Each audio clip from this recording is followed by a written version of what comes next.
جی السلام علیکم۔ یہ ابھی آپ کے سامنے یہ منظر میدان بدر کا، جہاں پہ بدر کا معرکہ ہوا تھا، اور یہ جو کھجوروں کے تنے ابھی نظر آ رہے ہیں، یہ اسی دور کے کھجوروں کے تنے ہیں، یہ سارے اسی دور کے تنے ہیں۔ یہاں پہ مسلمانوں کو ایک عظیم فتح سے کامیابی عطا کی گئی میرے رب کی طرف سے، اور یہ مسجد عریش ہے جہاں پہ ہمارے کریم آقا صلی اللہ علیہ وآلہ وسلم کا خیمہ تھا، اور اس کے پچھلی سائڈ پہ وہ سامنے صحابہ کرام رضوان اللہ اجمعین کی رہائشیں، جو ابھی تھوڑی دیر پہلے میں آپ کو دکھا رہا تھا،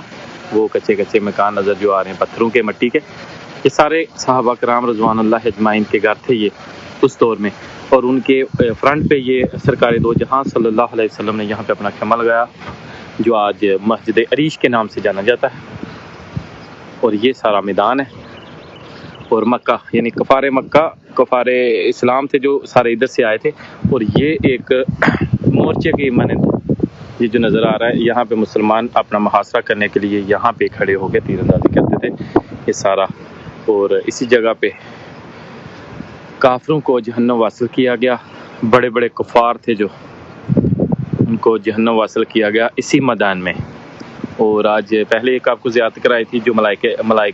جبل ملائکہ کی، وہ ان بلڈنگوں کی بیک سائڈ پہ وہ سامنے نظر آ رہی ہے، تو وہ تقریباً وہ وہاں جا